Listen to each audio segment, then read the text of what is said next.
अरे अखिलेश बाबू, जो काला चश्मा पहनते हैं ना, उसको सब काला ही काला दिखाई पड़ता है। क्या फर्क पड़ा है वो देखना है तो चश्मा बदल दो या नक बदल दो अखिलेश बाबू।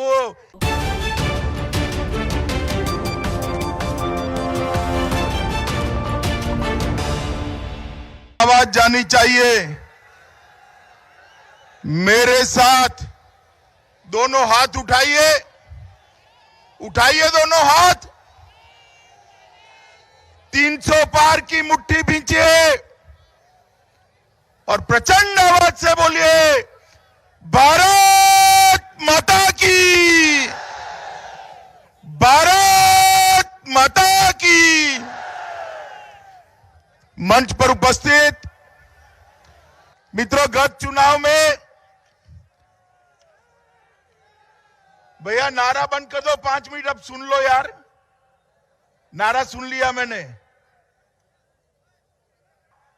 ये पीलीभीत की महान भूमि पर मां गोमती के उद्गम भूमि को मैं नमन कर कर मेरे बात की शुरुआत करना चाहता हूं।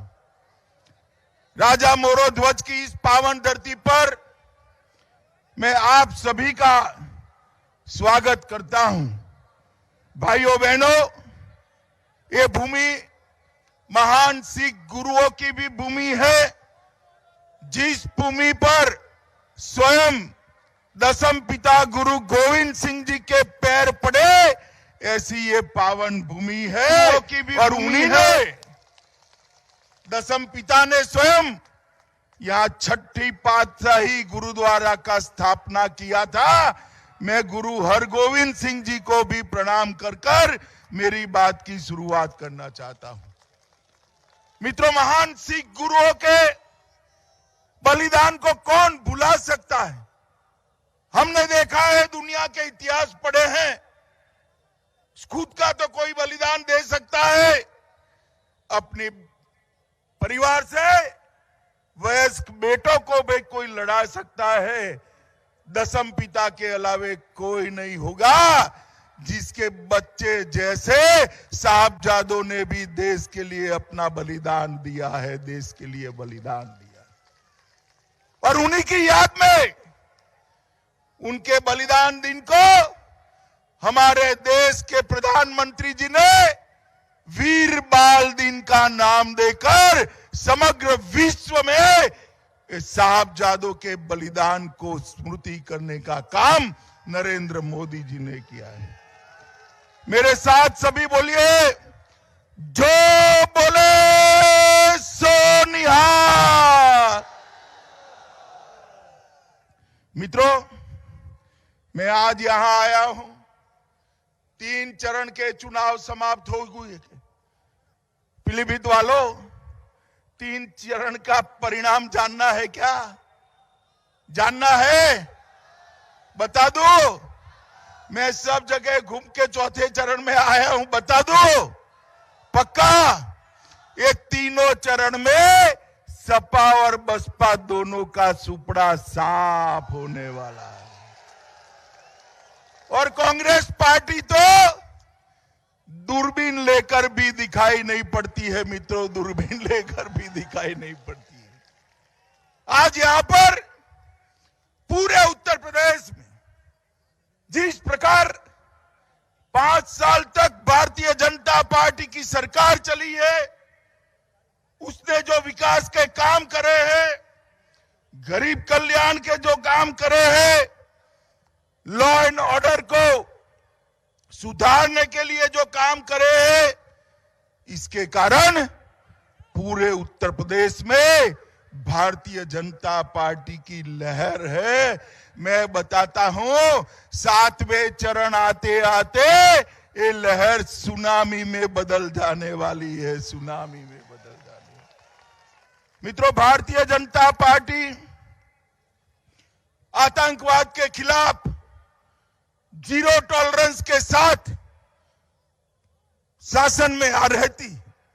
हमारा संकल्प है, आतंकवाद फैलाने वाला कोई भी हो, कोई भी मजहब का हो, कोई भी जाति का हो, आतंकवाद को इस देश और दुनिया से मूल समेत उखाड़ कर फेंक देना चाहिए। अभी अभी बहन प्रियंका का मैं इंटरव्यू देखकर आया, उनको पूछा कि टेररिज्म के लिए आपका क्या मानना है। इन्होंने कहा कि ऐसी फिजूल बातों के लिए हमारे पास वक्त नहीं है। माताओं, भाइयों, बहनों, आप एक बात का निर्णय कर लो।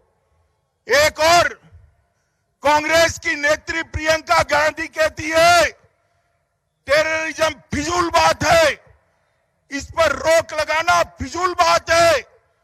दूसरी ओर उनके नेता सलमान खुर्शीद कहते थे अहमदाबाद के बम धमाकों में सिमी के लोग जो पकड़े गए वो बेगुनाह है, उनको छोड़ देना चाहिए। उनकी पैरवी भी करी एक कांग्रेस पार्टी। दूसरी ओर समाजवादी पार्टी, जब सत्ता में आए अखिलेश बाबू, संकट मोचन मंदिर पर हमला हुआ था, बम धमाका हुआ था, कई निर्दोष लोग मारे गए, लखनऊ में बम धमाका हुआ था। इस सारों को छोड़ने का उन्होंने घोषणा पत्र में वादा किया था। मित्रों, घोषणा पत्र ने, ये तो इलाहाबाद हाई कोर्ट ने दखल कर दी तो रुक गया, वरना सारे आतंकवादी मुक्त हो जाएंगे। माताओं, भाइयों, बहनों, वोट की लालच में जो देश की सुरक्षा के साथ खिलवाड़ करते हैं, ऐसे लोगों को वोट देना चाहिए क्या? जोर से बोलो, देना चाहिए क्या? और जोर से बोलो, देना चाहिए क्या? भाइयों, बहनों, एक कांग्रेस पार्टी और समाजवादी पार्टी ने मिलकर इस देश में आतंकवाद के खिलाफ जो लड़ाई है उसको निर्बल करने का प्रण लिया है। माताओं, भाइयों, बहनों, मैं आज आपको बताने आया हूं, भारतीय जनता पार्टी की सरकार केंद्र में जब आपने बनाई, उत्तर प्रदेश नहीं बनाई, 80 में से 73 सीटें आपने मोदी जी की झोली में डाल दी। भैया, झोली में डाल दी। और इसी के कारण मोदी जी देश के प्रधानमंत्री बने, पूर्ण बहुमत की सरकार बनी। मैं आपको कहना चाहता हूं, जब मोदी जी प्रधानमंत्री बनने के लिए नेता चुने गए, मोदी जी ने, भैया ड्रोन उतार दो जरा, कौन है? ये ड्रोन को उतार दो, व्यवस्था में कौन है?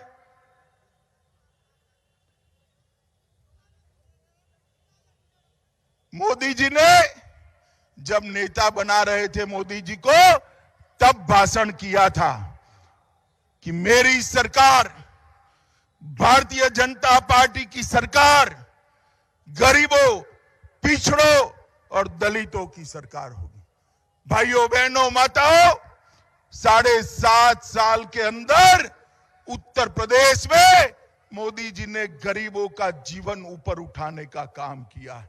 70 साल तक ये सपा बसपा कांग्रेस पार्टी राज करते रहे। कभी गैस का सिलेंडर कोई गरीब के घर में नहीं पहुंचा था। आज 7.5 साल के अंदर 1,67,00,000 माताओं के घर में गैस का सिलेंडर पहुंचाने का काम भारतीय जनता पार्टी ने किया। 2,61,00,000 गरीबों के घर में शौचालय पहुंचाकर माताओं बहनों को सम्मान के साथ जीने का अधिकार योगी आदित्यनाथ की सरकार ने दिया है। मित्रों, 1,41,00,000 घरों में आजादी के 70 साल तक बिजली नहीं थी। मोदी जी ने 1,41,00,000 घरों में मुफ्त में बिजली का कनेक्शन पहुंचाकर वहां के अंधियारे को दूर करने का काम नरेंद्र मोदी जी ने किया है।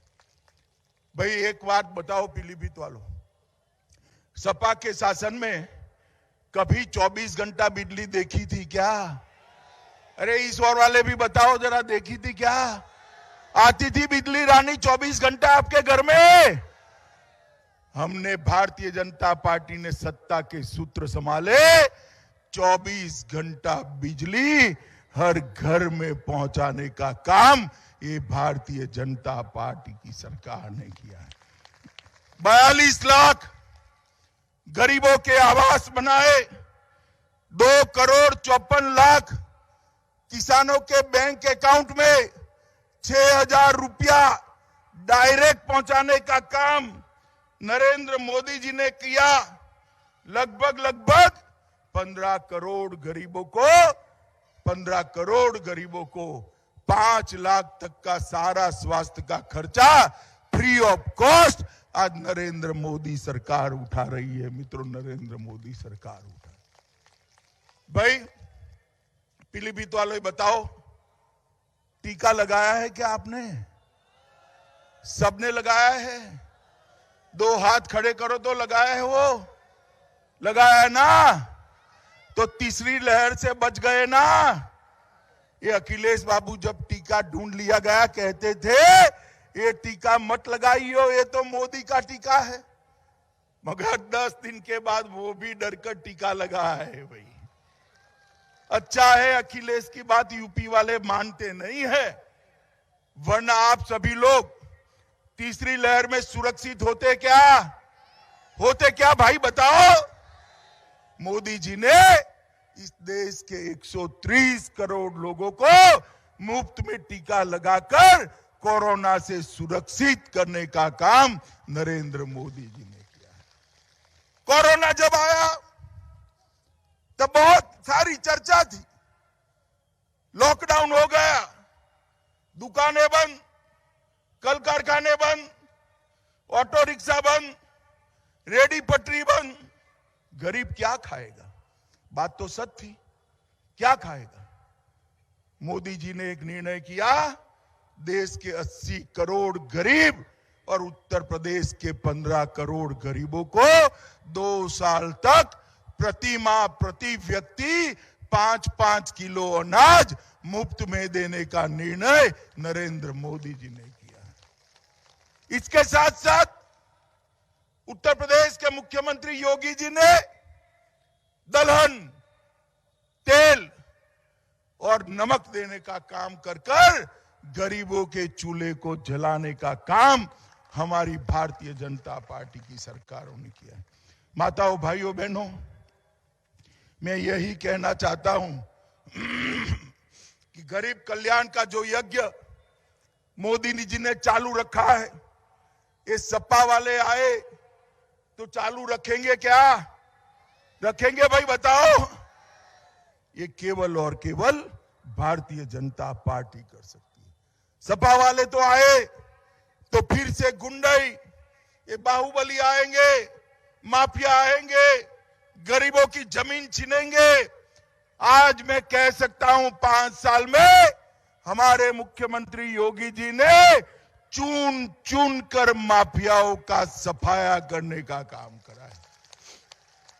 मुझे बताओ भाइयों बहनों, अतीक अहमद आज कहां है? अरे जोर से बोलो ना भाई। आजम खान कहां है? ये मुख्तार अंसारी कहां है? कभी गए थे जेल में? गए थे क्या? और अगर गलती से भी अखिलेश आ गए तो जेल में रहेंगे क्या? रहेंगे क्या? योगी जी ने सारे माफियाओं को उत्तर प्रदेश में समाप्त कर दिया है। मित्रों, समाप्त कर दिया। 2000 करोड़ रुपया की भूमि ये माफिया कब्जाए बैठे थे। 2000 करोड़ की, कितने करोड़ की? 2000 करोड़ की। योगी जी ने ये 2000 करोड़ की भूमि लेकर गरीबों के आवास बनाने का काम किया है। मित्रों, ये भारतीय जनता पार्टी की सरकार है। अखिलेश बाबू मुझे पूछ रहे थे क्या फर्क पड़ा है कानून और व्यवस्था में। अरे अखिलेश बाबू, जो काला चश्मा पहनते हैं ना, उसको सब काला ही काला दिखाई पड़ता है। क्या फर्क पड़ा है वो देखना है। तो चश्मा बदल दो या नक बदल दो अखिलेश बाबू।